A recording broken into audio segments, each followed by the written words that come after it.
현대신학. 현대신학은 노트 의존하지 않고 여러분들이 머릿속에 다 정리가 돼야 돼요. 맨 처음에 정통신학, 그다음에 신정통주의, 칼발트, 볼트만, 그 다음에 세속화신학, 세속화신학에서 대표적인 거, 사신신학, 희망의 신학, 해방신학, 그 다음에 이제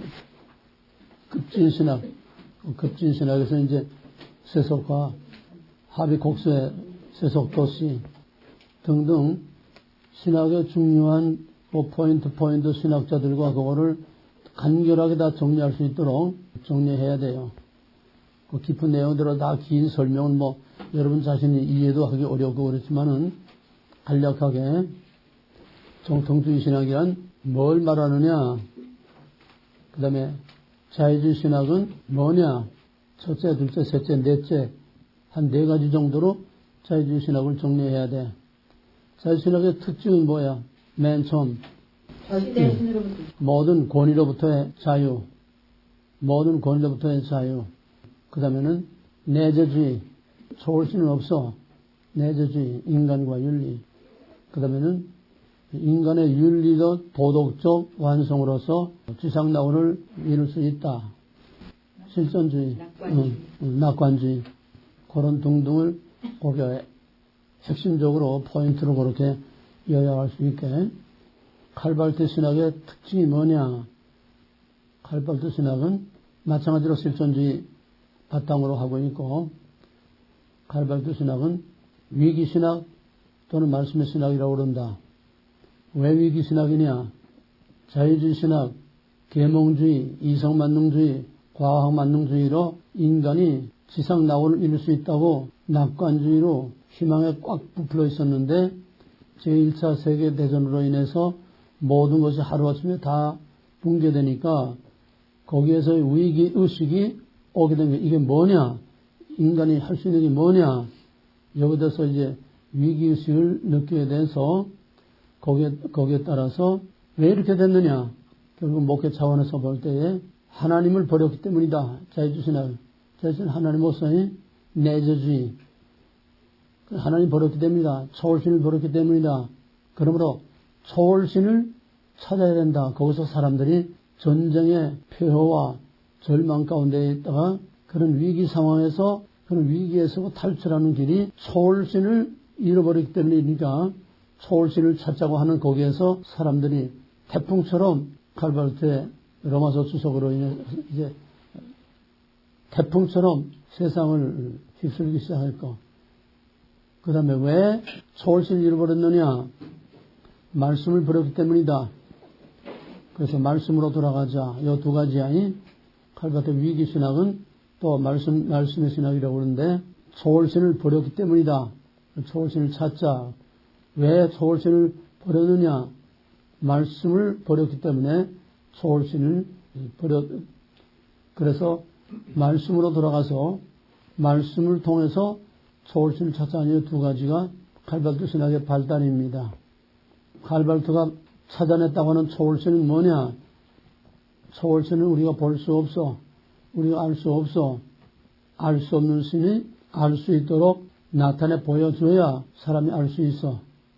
그래서 볼 수 없고 알 수 없는 초월신이 알 수 있도록 나타내 보여준 게 바로 예수를 통해서 예수 안에서 알 수 없는 초월신이 예수 안에서 나타났다. 예수 안에 나타난 그 초월신이 뭐야? 사랑. 그러니까 예수 안에 나타난 초월신은 우리가 믿는 성부 하나님, 바로 인격적인 신이 아니고 사랑이라고 하는 윤리적인, 정신적인, 사상적인 하나의 관념적인 거지 우리가 믿는 그 초월신이 아니라는 거.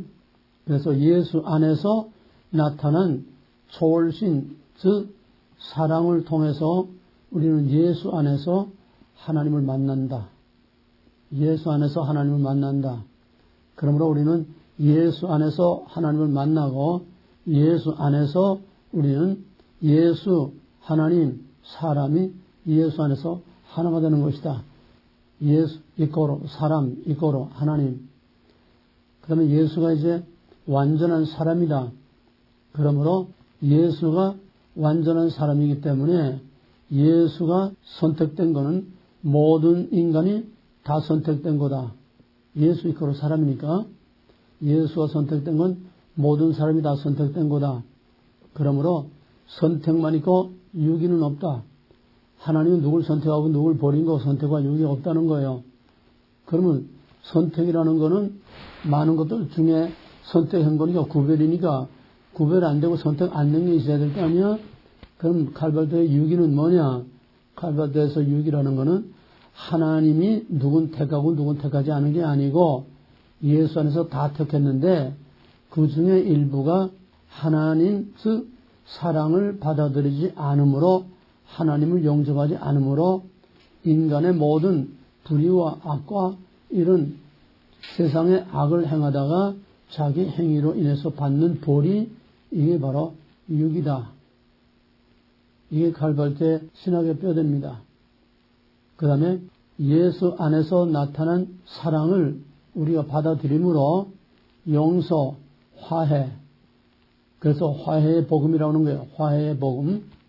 이 화해의 복음이 PCUSA에서 1967년에 화해의 복음을 선언해서 용서와 화해, 바로 예수 안에 나타난 사랑을 받아들임으로써 용서하고 화해함으로써 지상의 낙원을 만들 수 있다. 그러므로 칼발트는 역시 지상의 인간의 윤리를 통해서 지상의 낙원을 만들 수 있다는 자유주의 신학이나 결론은 마찬가지야. 결론은 하나의 과정과 말과 표현과 방법만 다른 것뿐이지 결과는 인간의 윤리적 완성으로 지상 낙원을 만들 수 있다고 하는 낙관주의. 모든 게 다 낙관주의야. 다. 왜? 하나님 없는 신학은 다 낙관주의입니다. 그러므로 정통주의 이후의 모든 현대신학들은 전부 다 무신론 신학이에요. 인간에 의하여 인간을 위하여 인간의 낙원을 이 땅에 만든다고 하는 근데 꼭 같아. 공통점. 거기에 따로 이제 한 페이지 해준 자유주의 신학의 공통점, 현대신학의 공통점. 그 쭉 보면은 다 나와. 인본주의.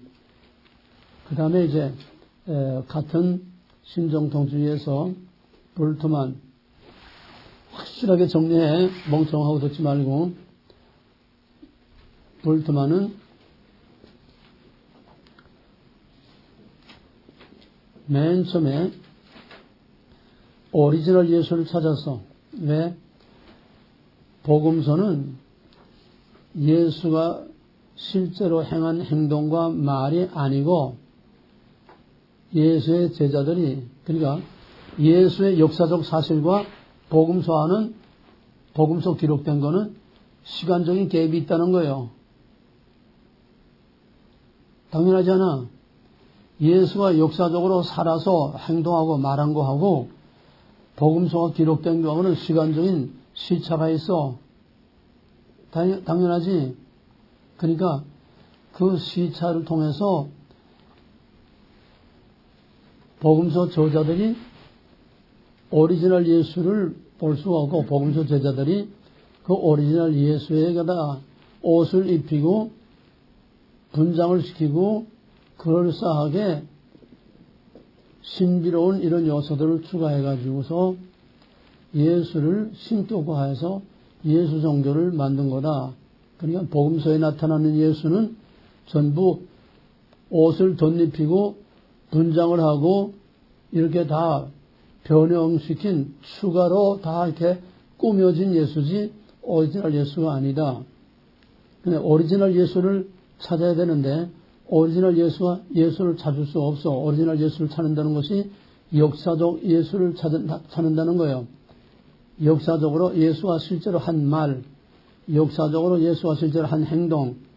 근데 그땐 비디오 카메라도 없고, 그땐 무슨 뭐 녹음기도 없고, 거기에 대해서 기록한 이렇다한 기록을 찾을 수도 없고, 고고학적인 증거들이 아무것도 없어. 복음서 외에는. 복음서 외에 예수를 할 길이 없어. 그러니까 역사적 예수는 구호만 외치지 사실 증거를 하나도 내놓은 게 없어. 그러니까 복음서의 예수는 꾸며진 예수이기 때문에 이건 오리지널이 아니니까 믿을 게 못 되고, 진짜 예수를 찾자니 진짜 예수를 찾을 길이 없고, 그러니까 여기서 해석하게 나오는 거야. 복음서에 대한 해석하게 나와. 그 해석하기 뭐냐 하면은 양식 비평, 스타일, 문학 양식, 표현 양식, 사도들이 꾸며낸 거하고 그걸 통해서 언어적인 분류, 여러 가지 이런 스타일을 통해서 사도들이 꾸며낸 그런 얘기들하고, 또 정말 예수님이 초대교회를 통해서 선포된 초대교회 성도들이 선포한 예수, 그거의 진짜라는 거야. 이제 진짜는 찾을 수 없으니까 거기서 양식 비평으로 이렇게 분류해가지고 꾸며진 예수를 제거하고 옷을 벗기고, 쉽게 말하면은 사도들이 입혀놓은 옷을 벗기고, 이거는 비신화라고 그래. 비신화. 그러니까 양식 비평이라고 하는 해석학에서 나오는 어쩔 수 없는 그 뒤에 따라 나온 것이 신화적인 비역사적, 비신화적인 것들을 다 걷어내야 그게 오리지널 예수에 가장 가까운 것을 찾아낼 수 있다. 그러므로 그 오리지널 예수라는 것은 초대교회 사도들과 성도들이 선포한 바로 그것이 선포된 말씀, 그래서 불트만에서 제일 중요한 것은 캐리그마야. 캐리그마. 선포된 말씀이 이게 오리지널 예수에 가장 가까운 거고, 복음서에 기록된 거는 덧입힌 옷들을 다 있기 때문에 이거는 믿을 진짜 예수가 아니다. 그래서 볼트만은 바로 진짜 예수를 찾기 위해서 양식 비평을 통해서 비신화 작업을 거쳐서 신화적인 요소, 꾸며진 요소, 덧입혀진 요소들을 다 걷어내고 벗겨내야 역사적 사실과 또 과학적으로 믿을 만한 그런 것들, 그 다음에 초대교회 성도들이 선포한 캐리그마, 그 선포된 말씀을, 그걸 우리는 오리지널로 믿어야 된다. 여기서 두 가지가 나와. 선포된 말씀과 초대교회 성도들이 믿었던 믿음의 예수하고 선포된 예수하고, 이걸 두 가지를 분류해요. 믿음의 예수는 그냥 믿음으로 믿습니다 하고 믿는 그 예수지 실제가 아니라는 거야. 이건 단순한 신앙 고백으로서의 예수하고, 캐리그마의 예수는 모든 덧입힌 것들을 다 걷어내고 거기서 진짜 선포된 예수이기 때문에 신앙의 예수, 신앙의 대상으로서의 예수가 아닌 신학적 작업을 통해서 덧입혀진 것들 다 걷어내고 비신화 작업을 통해서 걷어낸 그 선포된 그 말씀, 그것이 우리가 믿을 수 있는 거다. 이게 볼트만 신학의 뼈대입니다. 그 다음에 이제 세속화 신학으로 넘어가는 거죠. 세속화 신학의 희망의 신학, 그 다음에 해방 신학, 맨 처음에 사신 신학. 사신 신학이 왜 나오느냐? 2차 대전과 또 1차 세계대전과 2차 세계대전에서 엄청난 사람들이 죽고 엄청난 파괴가 일어나니까 신이 있다면은 도대체 신이 뭘 했느냐? 신이 할 수 있는 일이 뭐냐? 신이 세상이 이렇게 파괴되는데 신이 도대체 뭘 했느냐? 신이 할 수 있는 일이 뭐냐? 그러니까 신은 없다는 거야. 신이 할 일이 아무것도 없고 한 일이 아무것도 없다는 거야. 그러니까 그런 신은 없는 신이다. 사신신학이 거기서 나오는 겁니다. 아이탈저의 사신신학이. 그 다음에 이제 그런 절망 가운데서 희망의 신학이 나옵니다. 몰트만의 희망의 신학. 몰트만의 희망의 신학은 얼핏 읽으면은 우리가 믿는 복음의 신앙하고 거의 비슷한 것 같지만은 가장 중요한 거는 몰트만도 역시 현대신학에 공통된 모든 공통점과 마찬가지로 결국은 모든 인간은 궁극적으로 희망이 있다. 왜?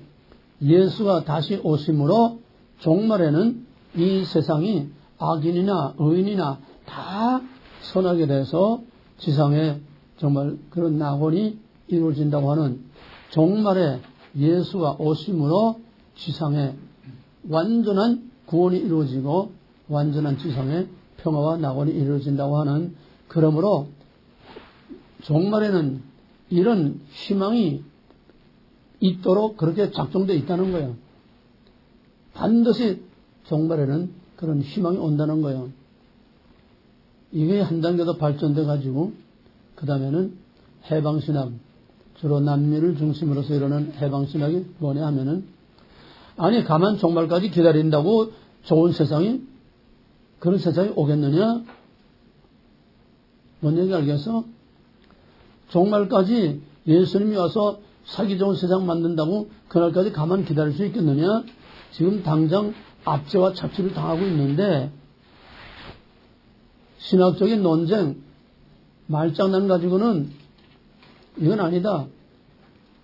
교리나 말장난, 신학이나 이런 말과 문자로 이것만 가지고는 아니다.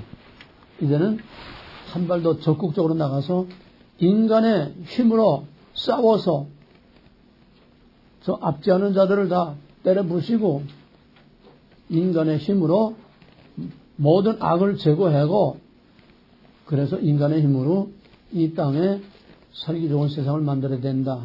이게 해방신학이요. 해방신학의 그 배경은 남미에서 나왔는데, 남미의 해방신학의 배경이 뭔가 하면은, 남미는 주로 미국과 유럽의 자본가들이 들어가서 거기에서 아주 대대적인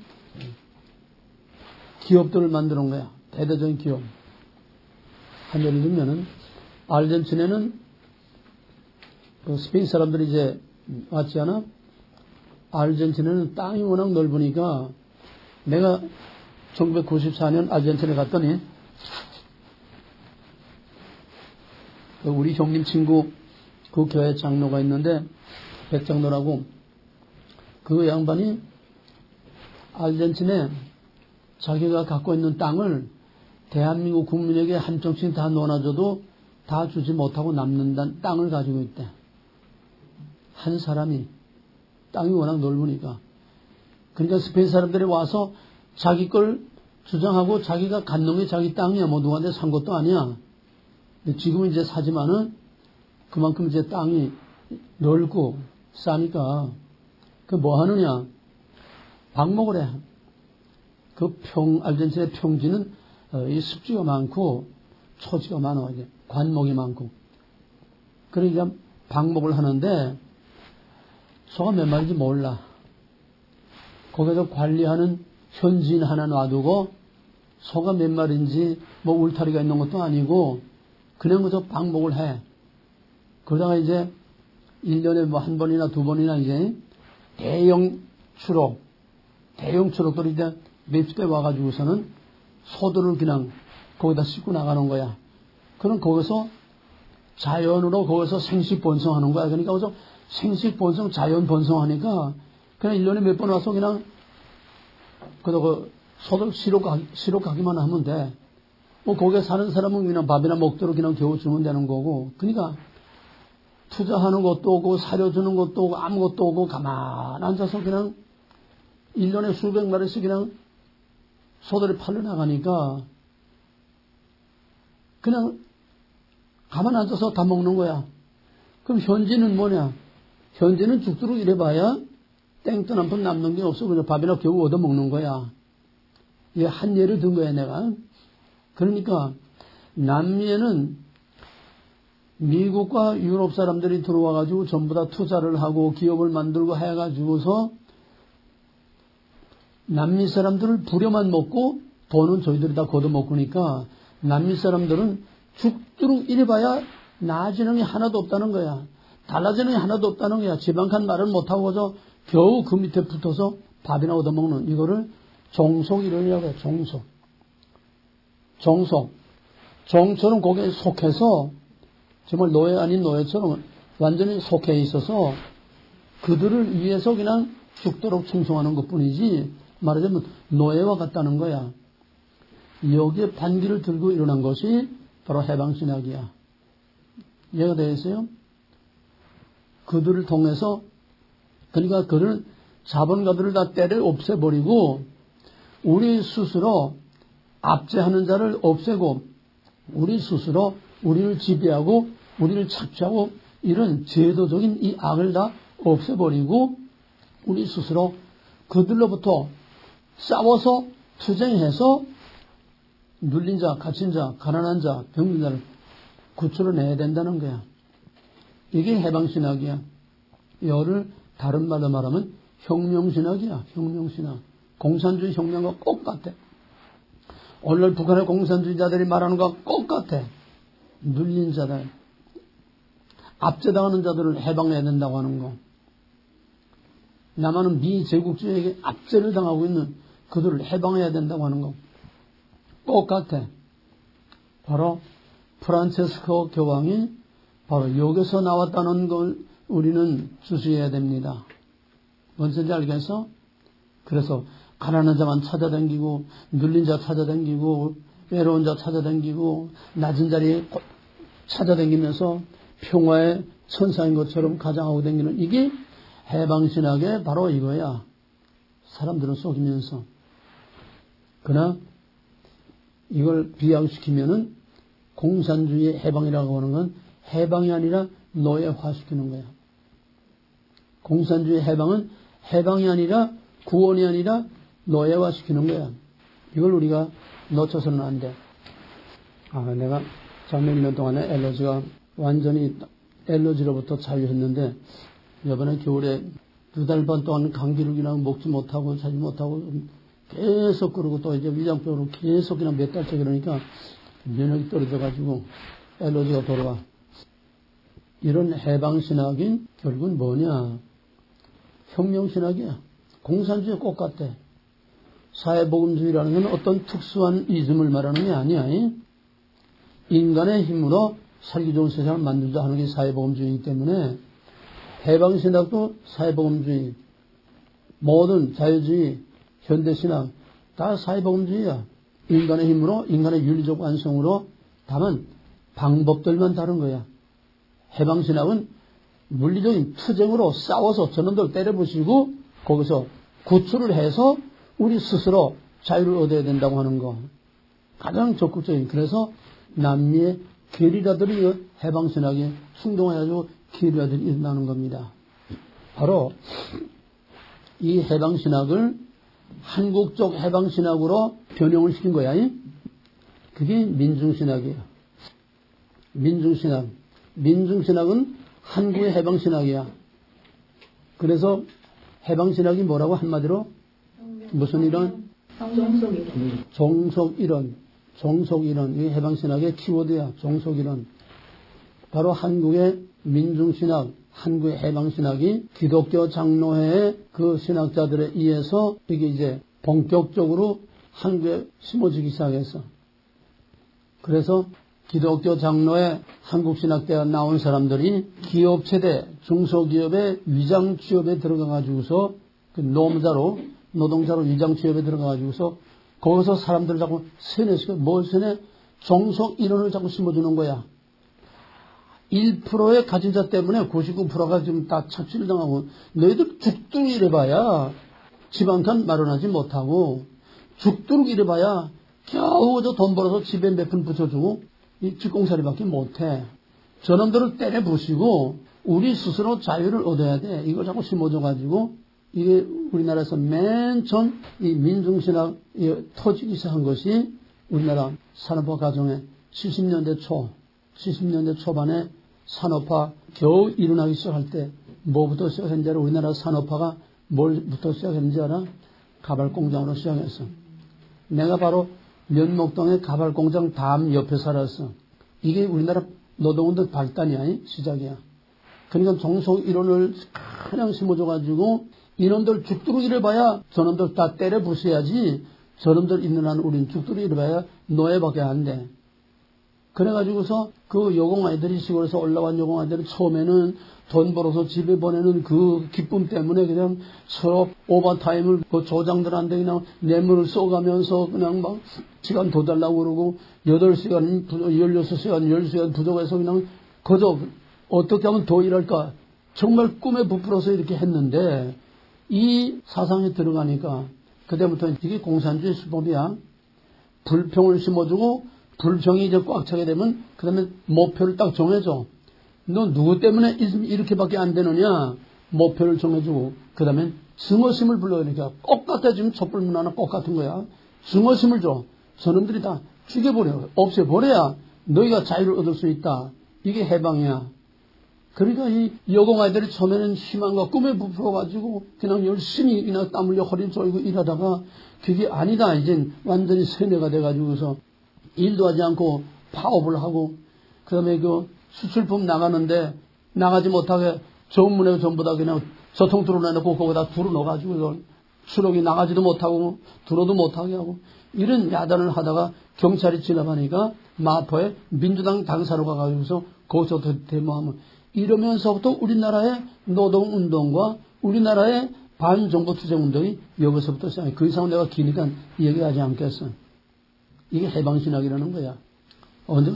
내가 언젠가 한번 슬쩍은 한번 쭉 얘기를 했어요. 내가 그 과정을. 그래서 이제 학생운동, 농민운동, 민노총, 노동운동 전부 다 여기서 발달한 거야. 그러니까 박정희가 학생들 이게 이제 퍼져가지고 이제 도시 중소기업들이 그냥 꽈당꽈당 다 넘어가. 그러다 이제 국민들이 너무너무 그냥 막 이놈들을 지겨워하니까 왜? 중소기업들이 다 넘어지니까 도시산업설계에 들어가는 다 도산한다. 도산에게 산업이 다 뒤엎어진다는 거야.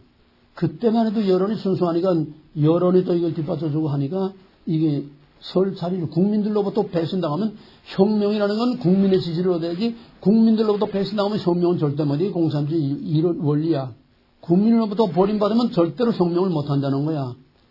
그 다음에 도시산업선교 여기서 네 김문수고 뭐고 전부 다 그때 위장 취업해가지고 이 짓 하던 놈들이야 다. 지금 운동권 김문수는 이제 전향했지만은 그러니까 이놈들이 이제 자라모가처럼 그냥 싹 숨기서 그 다음에 학교로 들어가서 학생들을 움직여가지고 학생들을 움직일 수 있어 하면서 여기에 이제 끼어든 것이 주사파가 끼어드는 거야. 학생운동을 들어가서 거기서 이제 세뇌 공작을 하니까 거기 끼어든 것이 이제 80년대 주사파 사상이 거기에 이제 김일성이 공작금 내려보내가지고 머리전문도 공부시키면서 내가 지금 임종서이가 바로 그 세대야. 거기서 공작금 받으면서 공부하고 학생회장하고 이런 것들이야. 이제는 목사나 신학자가 이제는 할 일이 없어. 왜? 이제는 완전히 자생적으로 이제 자립을 하니까 이제 저희는 이제 할 일이 없어. 저희는 그래서 데모를 하면 되는 거고 이제 자생적으로 학생운동이 너무 심해지고 체류탄 때문에 못 살겠다고 막 그냥 아우성치고 뭐든 그 장사하는 사람들이 다 그냥 넘어지고 망하고 그러니까 학생운동이 또 이제 주춤하면서 어디로 갔냐면 각 공장으로 들어가서 그다음에 차원이 다르게 노동운동하는 게 여기 민노총을 만든 거야. 그러니까 학생운동에서부터는 주사파와 북한 공산주의 사상이 들어가니까 단순한 해방신학의 종속 이론하고는 달라. 그걸 해방신학의 종속 이론은 비례도 순수한 편이야. 여기에 북한의 지령에 의해서 움직이는 주사파의 사상이 들어가니까 이땐 완전히 공산주의 혁명이야. 해방신학은 가진 자 때문에 못 사니까 가진 자를 때려 눕혀야 된다. 이 정도 수준인데 이제는 그게 아니라 완전히 공산주의가 들어가지고서 현 정부를 타도하고 공산적과 통일을 하자는 이거로 나가기 때문에 이제는 국가 차원의 반정부 투쟁이 되는 거야. 민노총, 농민. 이게 전부 다 급분하고 해방신학에서 발달된 오늘의 상황이 바로 거기서 온 거야. 누가 뿌리냐? 기독교 장로회, 한국신학대학, 이 목사들, 신학자들, 이게 뿌리야. 문익환이, 문동환이, 안병, 천부 이런 것들. 해방신학이라는 거는 그래서 남미뿐만 아니라 아프리카까지 뻗어나가면서 사방에 게리라, 반정부 투쟁. WCC는 이걸 또 자금을 대주고 지원해주고 무기를 대주고 혁명을 자꾸 조장시키는 거야. 그러다가 그것도 이제 한계가 오니까 그 다음에는 좀 더 이제 적극적인 급진신학들이 자꾸 이제 나오게 되는 겁니다. 그 다음에 이제 세속화신학 하비콕스의 세속화신학이라든지 그건 여러분들 교재되고 쭉 보세요. 거기까지가 주로 중요한 거고 그 다음에 몰트만의 희망의 신학하고 또 하나는 판넨베르크 다 마찬가지야. 약간의 차이만 있을 뿐이지 판넨베르크도 종말에 좋은 세상이 반드시 오게 돼 있다. 희망의 신앙. 종말에는 반드시 좋은 날이 오게 돼 있다. 그러나 우리가 예수가 오심으로 공의의 심판과 구원을 통해서 영광스러운 새하늘과 새 땅에 그 좋은 날이 아니고 전부 다 지상의 낙원이라는 거예요. 희망의 신앙하고 우리의 종말론적인 신앙하고는 확실히 구별돼. 하늘이나 땅이냐, 그 다음에 공의의 심판을 통해서 평화의 나라를 이루느냐, 아니면은 이 희망의 신앙은 뭐냐 하면은 종말이 오면은 예수가 그리스도께서 와서 모든 악한 자들을 다 심판해서 선한 자들로부터 분리시켜서 선한 자들을 구원하고, 그 다음에는 악한 자들을 분리해 놓고 그거로 심판하고 징벌하는 게 아니라 그 악한 자들을 또 새롭게 해서 선한 자나 악한 자나 다 선하게 돼가지고 다 그리스도를 섬기는 그런 천국 지상 낙원이 온다는 겁니다. 이 세대주의로 말하면은 후철론설과 같은 거예요. 마지막에 도덕적으로 완성돼서 지상에 영원한 낙원이 이루어진다고 하는 거. 이 판넨베르크와 몰트만의 대동소이한 희망의 신학입니다. 자, 오늘은 미국 신학과 두란노의 족보. 오늘 아주 중요한 거네. 정신 바짝 차려 들어요. 미국 신학과 두란노 신학의 계보. 족보, 계보. 맨 처음에 큰 1번, 맨 처음에 프린스턴 신학. 칼빈의 개혁주의 신학은 칼빈은 주로 제네바에서 이제 종교개혁을 했죠. 제네바에서 16세기 제네바의 칼빈의 개혁주의 신학은 두 갈래로 갈라집니다. 하나는 유럽하고 또 하나는 영국하고, 칼빈의 종교개혁이 유럽하고 영국으로 두 갈래로 갈라져요. 유럽은 화란 개혁교에서 아브라함 카이퍼와 헬만 바벤크를 대표로 하는 화란 신학이야. 쉽게 말해 화란 신학. 칼빈주의는 화란 신학과 웨스트민스터 신앙 고백을 따르는 영국계하고 유럽계하고 두 개로 갈라지는데, 화란계 신학이 미국으로 이민들이 와가지고서 미국에서 칼빈 신학을 세웁니다. 칼빈은 제네바에서 종교개혁 활동을 했어요. 그 뒤를 이어서 칼빈의 개혁이 네덜란드를 중심으로 해서 이제 발전됐습니다. 그 네덜란드 화란 신학이 미국으로 건너와가지고서 미시간주에 칼빈 신학을 만들어서 칼빈 신학. 또 하나는 칼빈의 개혁 사상이 영국으로 건너가가지고서 영국에서 웨스트민스터 신앙 고백을 바탕으로 하는 성교도 신앙으로 발달합니다. 웨스트민스터 신앙 고백을 바탕으로 하는 그런 성교도 신학이 이제 미국으로 넘어와가지고서 미국으로 이민 와가지고서 1812년에 프린스턴 신학을 세웁니다. 그러니까 영국계의 웨스트민스터 신앙 고백을 하는 영국계는 프린스턴 신학을 세우고 네덜란드계는 칼빈 신학을 세웠다는 거예요. 이것이 바로 개혁주의의 칼빈 신학의 두 개혁, 칼빈 신학하고 프린스턴 신학. 칼빈 신학은 그냥 큰 풍파 없이 지금까지 계속 잘 이어져 오고 있습니다. 왜냐하면 칼빈 신학은 그렇게 미국의 막강한 위력을 그렇게 발휘하지 못하고 조용하고 차분하게 명맥을 유지하고 있어요. 미국의 가장 큰 영향력을 미치고 주도적인 역할을, 미국 신학의 주도적인 역할을 한 것은 바로 프린스턴 신학입니다. 이제 중심이 되는 거예요. 칼빈 신학은 그냥 옆으로 그냥 비켜나고 이제 막강한 힘을 발휘하는 미국 신학의 주도적 역할을 하는 것이 프린스턴 신학입니다. 이 프린스턴 신학에서 그 다음에 하나하나 이제 나오는데, 프린스턴 신학의 그 밑에 보면은 이제 맨 처음에 프린스턴 신학의 첫째가 에치발드 알렉산더. 이 사람은 맨 처음 프린스턴 신학의 맨 처음 교수로서, 그때 배경이 뭐냐 하면은 한편에서 한참 자유주의 운동이 일어나는가 하면은 또 한편에서는 정반대로 부흥 운동을 통한 감성주의, 오늘 신사도 운동과 같이 부흥 운동을 통한 감성주의. 자유신학은 이성이죠. 이성과 감성이 양쪽에서 맞벌이 붙은 거예요. 왜?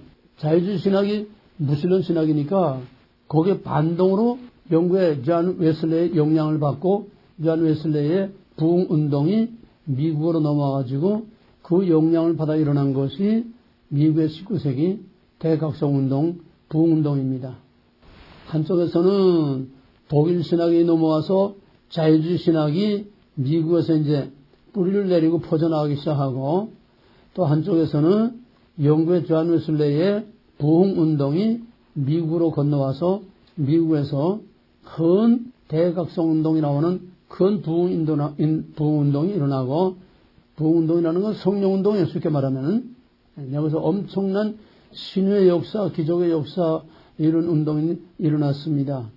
이게 오늘날 신사도운동과 다른 거는, 이거는 감성주의 운동이긴 하지만은 이거는 성령운동이었습니다. 왜? 참 성령운동에는 회개가 따라요. 신사도운동에는 회개가 없습니다. 그냥 바람만 불 뿐이에요. 그래서 여기서는 회개와 치유. 대각성운동에서는 회개와 치유와 또 하나는 설교. 이 바람이 불기 시작한 거예요. 여기에 또 하나 끼워둔 건 뭐냐 하면은 영국에서 존 웨슬레이의 부흥운동의 불길이 미국에 건너온과 동시에 영국에서 일어난 세대주의가 또 깨묻어 들어왔어요.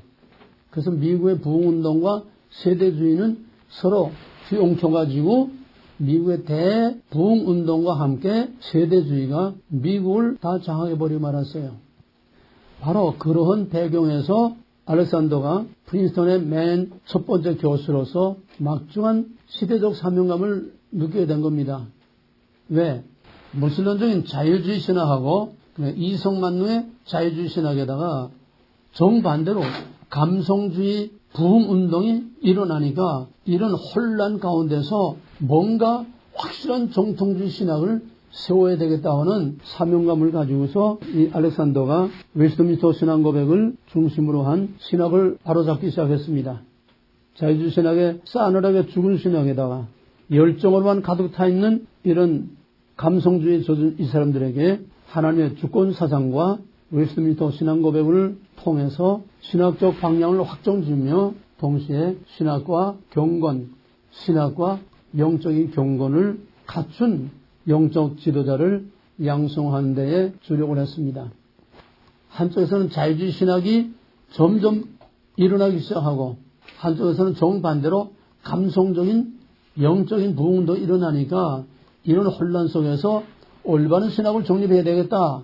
그래서 하나님의 주권 신앙과 웨스트민스터 신앙 고백을 토대로 한 바른 신학을 세움과 동시에 이 알렉산더는 이거냐 저거냐가 아니라 두 가지 요소 중에서 올바른 신학과 함께, 내 말은 교리주의 신학을 위한 신학 이게 아니라 지식, 이성 이쪽으로만이 아니라 바른 웨스트민스터 신앙 고백에 의한 바른 신앙과 함께 경건은 영적인 거예요. 영적인 경건을 갖춘 문무겸비한 올바른 탄탄한 신학에다가 영적 파워를 가진 그런 지도자를 양성해야 되겠다. 이게 프린스턴에서 맨 처음 알렉산더가 시도한 프린스턴의 정체성입니다. 정리됐어요? 그 다음에 두 번째로 찰스 하치. 찰스 하치는 이런 배경 가운데서 귀납법적인 방법으로 조직신학을 재정립했습니다. 귀납적인 방법으로. 그건 뭔 소리냐 하면은 쉽게 말하면은 모든 자연의 모든 사물들이 물리적인 자연의 법칙에 의해서 서로 조화를 이루고 서로 유기적인 관계를 가지면서 자연이라고 하는 하나의 모습을 갖추는 것처럼, 뭔 소리인지 알겠어요? 자연의 법칙 아래서 서로 조화와 유기적인 관계를 가지면서, 먹이 사슬도 유기적인 관계야. 모든 생태계 다 유기적인 관계야. 이런 유기적인 관계 속에서 자연이 다 서로 연관을 가지면서 자연이라고 하는 하나 이것이 존재할 수 있게 되는 것처럼 성경도 역사 속에서 하나님과 인간이 조화와 서로 연관을 가짐으로써 거기서 하나의 조직적인 체계와 진리라고 하는 체계가 만들어지는 거다. 그러므로 진리는 끝없는 조화와 또 그런 서로 유기적인 관계 안에서 진리가 확실하게 드러나는 것이다. 유기적인 관계, 자연과 모든 인간과 역사 속에서 인간과 하나님이 역사의 진행 속에서 서로 유기적인 하나님과 인간의 관계 속에서 성경이 이루어져 간다는 거예요. 그 다음에 이제 세 번째는 벤자민 워필드인데, 이 워필드는 그러니까 알렉산더가 목회 신학적인 그런 방향으로 갔다고 하면은 신학생들을 목회자를 양성하는 방향으로 웨스트민스터 신학교로 신학을 확실히 세우고 그 다음에 경건성을 갖추는 영적인 경건성을 갖추는 그런 목회 차원에서 신학교육을 했다고 하면은 핫지는 조직신학적인 이런 작업을 한 거예요. 하나님과 인간의 관계 속에서 성경이 이루어져 가도록 조직신학적인 그 다음에 이제 세 번째 워필드는 하나의 변증 교수로서 변증학 교수로서 독일 신학과 자유주의 신학에 대해서 독일 신학은 자유주의 신학이죠. 거기에 대해서 기독교를 방어하는 거기에 주력한 거예요. 월필드는 자유주의 신학, 독일 신학으로부터 기독교의 신앙을 방어하는 변증 신학자로서 기독교의 변증가로 독일 신학이라는 건 진화론도 받아들이고 다 받아들이잖아요. 그러니까 이때 진화론과 자유주의가 막 그냥 파도처럼 밀려오는 상황에서 거기서 기독교의 본래 정통성을 방어하고 우리를 지키는 그런 칼빈처럼 변증 신학에 주력했다는 겁니다. 그러면 프린스턴 신학의 특색이 뭐냐? 프린스턴 신학의 특색은 단일성이 뭐냐 하면은 맨 처음 알렉산더, 그 다음에 핫지, 알렉산더의 올바른 목회자 양성하는 그러니까 웨스트민스터 신앙 고백과 영적인 경건성을 같이 갖추는 그런 목회자에 주력했다고 하면은 핫지는 그걸 조직신학으로 묶어서 그거를 확실히 세우는 거. 그 다음에는 월필드는 자유주의 신학으로부터 정통신학을 보호하기 위한 변증신학으로 이게 프린스턴 신학의 3대 특징인데 그거를 한마디로 말하면은 하나의 단일성이다. 꽃 같은 거야. 뭐야? 결국은 정통주의 신학을 계속 유지, 방어, 보호하겠다고 하는 꽃 같은 신학이라는 거야. 이해가 되겠어요? 그들이 갖는 관심과 포커스는 다르고 역할은 다르지만은 결국은 뭐냐? 정통주의 신학을 지켜야 되겠다는 거. 그거는 꽃 같다는 거예요. 그 다음에 이제 메이첸은 프린스턴 신학의 변천기에 메이첸이 활동하게 됩니다. 변천기라는 뭐냐? 프린스턴 신학이 점점 자유주의 물결로 점점 이제 들어오게 돼서 프린스턴 신학도 거의 자유주의에 점령을 당해서 이 자유주의 물결이 프린스턴의 정통성을 다 짓밟고 프린스턴을 거의 다 먹어 들어오기 시작했어요. 이런 상황에서 그래서 메이천은 역시 월필드처럼 그런 자유주의 물결 속에서 정통신학을 마지막까지 지키고 변호하려고 하는 그런 역할을 할 수밖에 없는 겁니다. 그래서 자유주의 신학은 기독교의 역사성을 부정해. 예수의 역사성을 부정해. 무슨 말이냐? 예수와 실제로 십자가에서 죽고 동정로 잉태하고 예수가 실제로 부활하고 예수가 실제로 우리를 구원하는 역사적인 부활, 역사적인 동정로 잉태, 역사적인 모든 사실들을 자유주의 신학은 다 부정합니다. 그런데 비해서 메이체는 바로 기독교 역사를 액면 그대로 우리가 믿는 대로 사도들과 예수 그리스도의 구속 사건, 그거를 복음적인 역사적 사건으로 그대로 보는 거예요. 역사성을 강조하는 거예요. 우리가 지금 믿고 있는 그대로 예수님의 모든 사실을 다 역사적인 팩트, 사도들의 모든 활동과 사도들의 가르침이 역사적으로 사실 그대로라고 하는 거, 역사성을 강조하는 거. 왜 역사성을 강조할까? 왜 역사성을 이렇게 강조하면 될까? 메이천의 활동 무대가 어떤 무대라고? 메이천의 시대가 어떤 시대라고? 자유주의의 프린스턴의 자유주의 물결이 다 들어와가지고서 프린스턴에 위기를 당할 상황이 되니까 그걸 끝까지 막아내고 끝까지 정통신학을 지켜내기 위해서 방어신학, 변증신학. 그러면 자유주의 신학은 뭐예요? 사도들과 예수의 역사성을 부인하는 거야. 역사성을 부인해. 자유주의 신학은 다 이렇게 만들어지고 꾸며진 거라는 거 아니야? 전부 다 하나님 없는 하나님. 그러니까 거기에 대해서 예수와 사도들은 역사적으로 실제했고 역사적으로 그대로 성경에 기록된 대로 그렇게 있었다. 사실, 역사적 사실을 강조함으로써 자유주의 신학의 이 물결을 막아내려고 마지막까지 분투 노력한 사람이 바로 메이천입니다. 그러다가 이제 그 다음에는 결국 1929년에 와가지고서 메이천은 더 이상 거기서 배견하지 못하게 결국은 밀려납니다. 쫓겨나는 거예요. 자유주의 물결에 이제 완전히 자유주의가 장악했으니까 자유주의 신학자들의 물결에 더 이상 혼자 버텨내기는 역부족이고 이제는 더 이상 버티지 못해서 결국은 거기서 밀려나다시피 쫓겨납니다. 쫓겨나가지고 1929년에 필라델피아에 웨스트민스터 신학교를 세웁니다. 신학교 몇 개 나왔어 이제? 신학교 몇 개 나와서 뭐뭐 나와서 전부 다 봐봐. 맨 처음에 칼빈 신학, 그 다음에 프린스턴, 그 다음에 웨스트민스터. 그리고 웨스트민스터 신학교는 칼빈 신학하고 프린스턴 신학은 처음부터 유럽에서 이민 온 사람들이 세운 신학교예요. 근데 웨스트민스터 신학교는 프린스턴 신학교에서 쫓겨난 메이천이 필라델피아에 세운 학교입니다.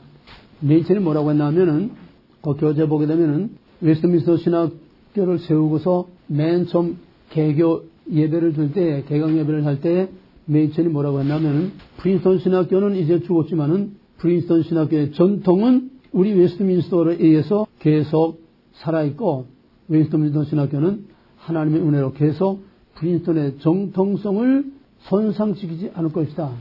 뭐 먼저 얘기가 돼서 프린스턴의 정통성은 뭐야? 알렉산더, 하치, 월필드 그 세 사람에 의해서 지켜내려온 프린스턴의 정통성은 뭐야? 정통주의 신학이야. 정통주의 신학이 이제 자유주의 신학인데 다 이제 먹혀가지고 마지막 남은 보루의 맨천이 쫓겨나게 되니까 바로 프린스턴의 정통성, 프린스턴은 죽었지만은 프린스턴의 정통은 우리가 그대로 이어받는다. 웨스트민스터 신학교가 이어받는다. 그래서 프린스턴의 정통주의 신학은 웨스트민스터로 넘어오게 됩니다.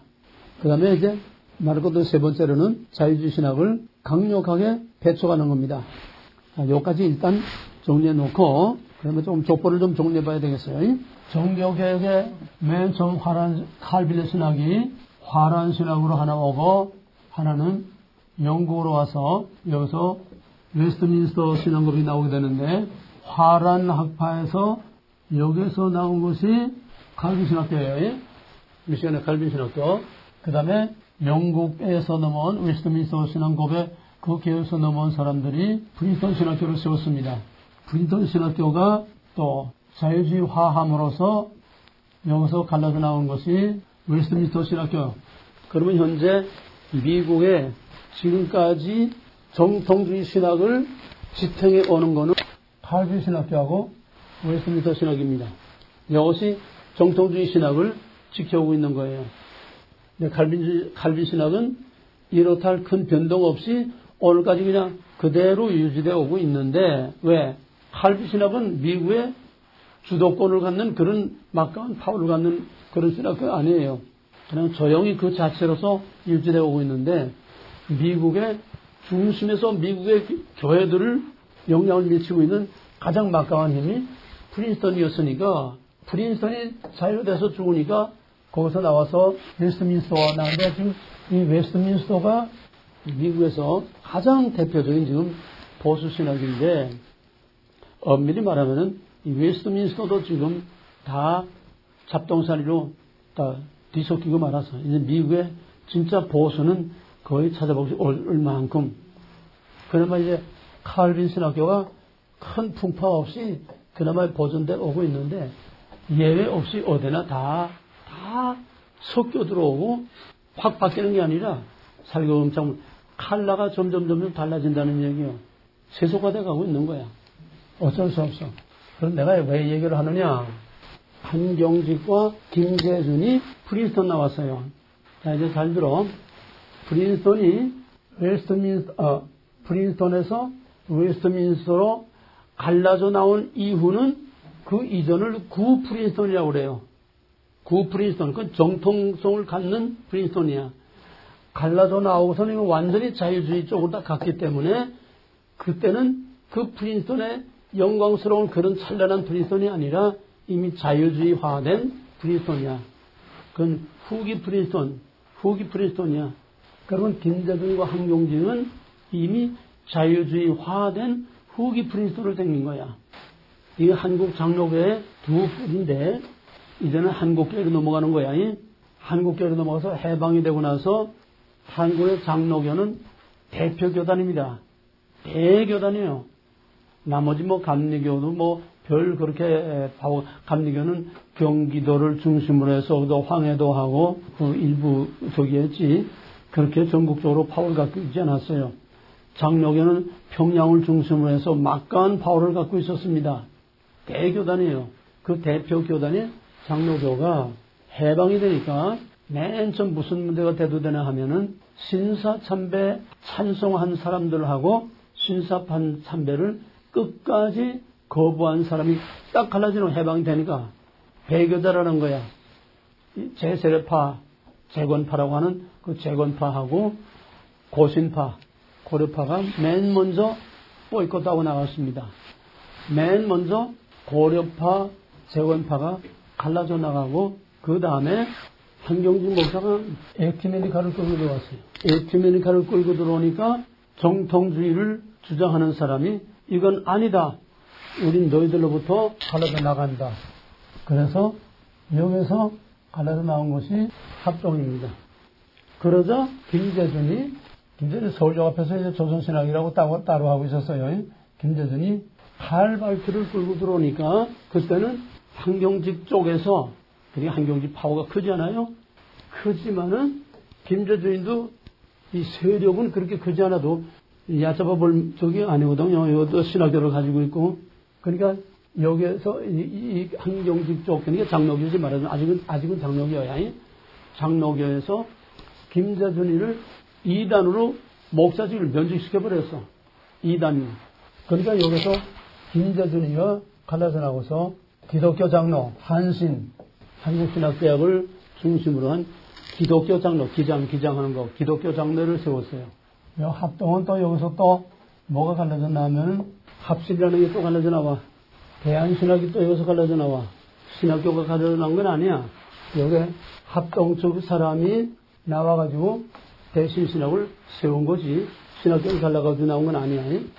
합신은 합동이나 총신을 갈라가지고 나왔어. 총신에서 짱짱한 엘리트 교수들을 뽑아가지고 나와서 합동신학을 만들어서 그걸 중심으로 이제 합신 교단이 돼버린 거지. 그러니까 합신 개혁장로교회야. 이 합신 출신들은 총신에서 합동은 총신이지. 총신에서 가장 유명한 엘리트 교수들을 나와가지고 세웠기 때문에 총신 알기를 거의 걸레같이 알아. 자기들이 최고의 엘리트로 알고 있어. 저희 위에는 없어. 한국에서 자기들 위에는 없다는 게 아니요. 자유주의나가 무시해버리니까. 그러니까 이 합신 사람들은 완전히 바리새인 같은 그런 교만, 별이지. 우리 이상은 없다. 그래서 이 합신 출신들은 예외 없이 자기가 최고라고 하는 그런 교만한 이것들이 다 깔려 있어요. 그러나 그게 바로 함정인 줄 몰라. 그게 바로 바리새인처럼 율법주의로 경직된 것처럼 바로 그 합신 출신들이 바로 그것 때문에 교리주의로 경직되어 있고 우리 이상은 없다고 하는 그거로서 오히려 그게 함정이 돼가지고 합신 교단은 성장을 못, 교리적으로 너무 그냥 경직되고 완강하게 딱 되어 있기 때문에 그래서 합신 안에서도 신학자들이 장로님과 재정년과 어떤 신학자가 이래서는 안 된다. 이래서는 절대로 교회가 성장할 수 없다. 왜? 이거 완전히 교리주의만 빠져가지고 아주 교만에만 빠져가지고서 생명을 잃고 바로 유대교처럼 생명을 잃은 바리새인같이 이렇게 되면 안 된다. 이걸 깨뜨리고 개혁을 해야 된다. 근데 그 말만 떠들지 그게 돼? 지금 이런 상황에 와 있어. 이것이 지금 프린스턴과 관계된 이 계보를 지금 말하는 겁니다. 예? 프린스턴의 자유주의화된 후에 한경직, 김재준이 나왔는데 바로 합동은 거기서 나와가지고서 합동은 프린스턴 교회가 아니고 웨스트민스터입니다. 프린스턴은 이미 자유화되어 있고 항용지 둘 다 자유주의 물을 먹었으니까 항용지의 합동은 이거 통합이야. 항용지를 중심으로 한 통합 측은 온건 자유주의야. 이거 자유주의다. 통합은 온건 자유주의입니다.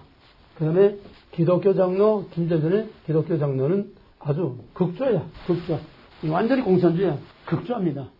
문익환이 문동환이 무슨 전부 다 이것들이야. 완전히 공산주의자들. 그러면 내가 말하려는 게 뭘 말하려고 하느냐. 두란노 신학은 여기 어디에 껴있나 이거야. 두란노 신학의 뿌리와 족보는 뭐냐 이거야. 이걸 너희들이 확실히 정확하게 알아야 돼. 이게 굉장히 중요한 거야. 너희들의 신학적인 정체성, 신학적인 족보, 신학적인 계보.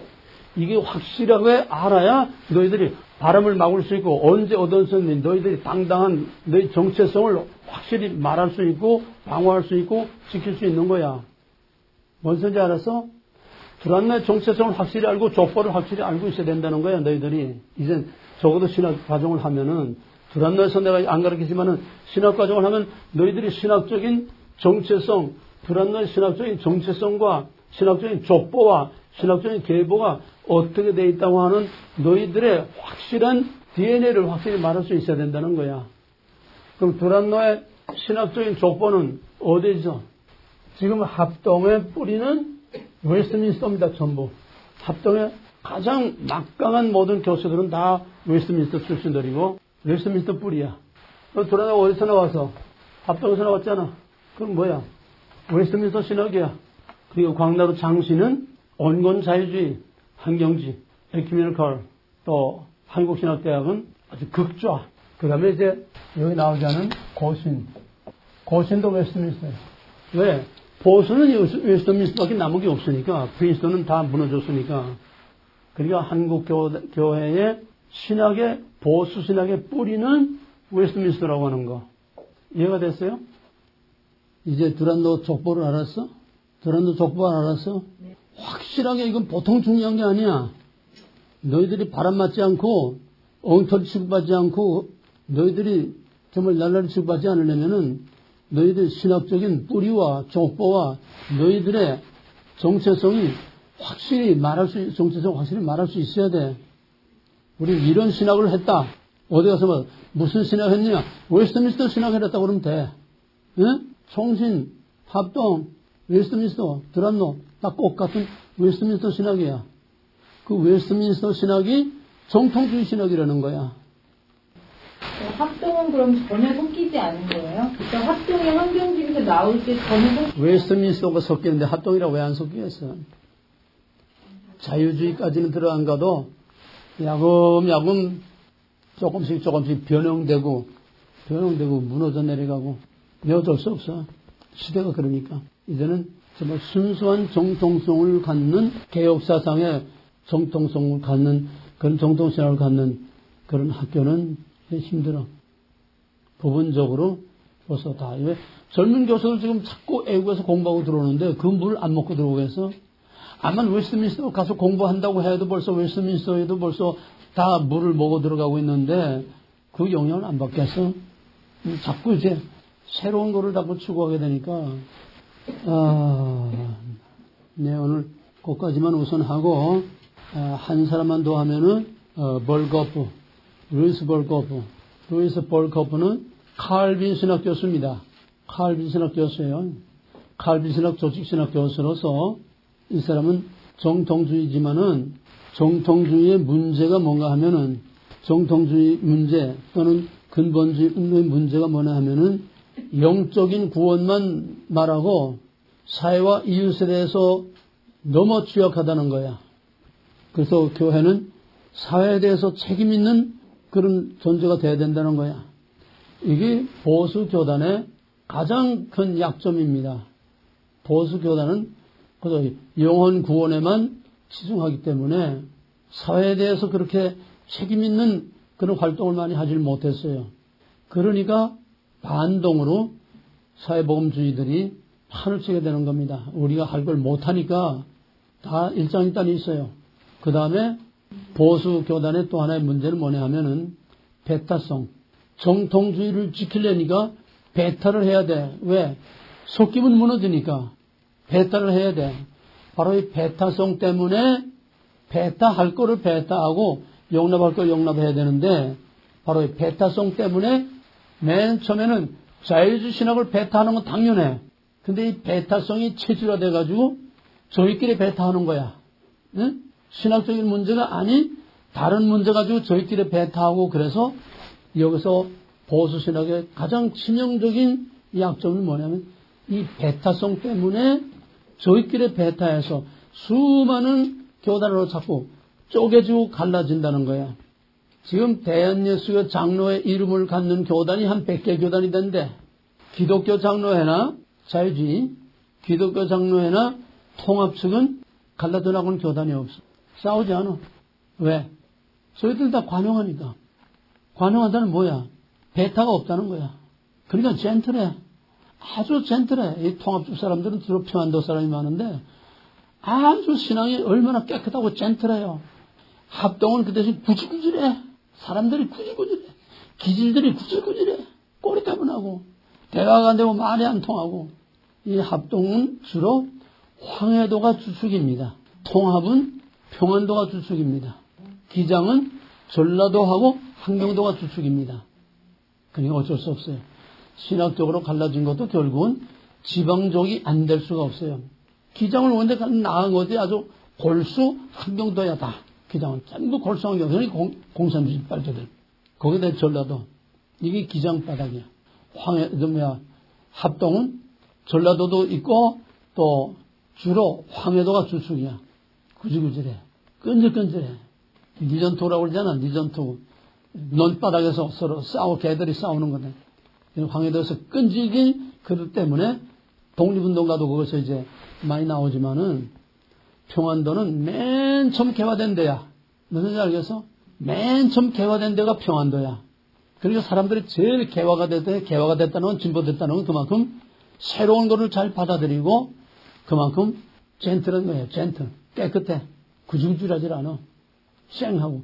원래 기질이 또 평안도도 그런 기질이지만은 이런 지방적인 이런 것들이 이제 섞여 있어.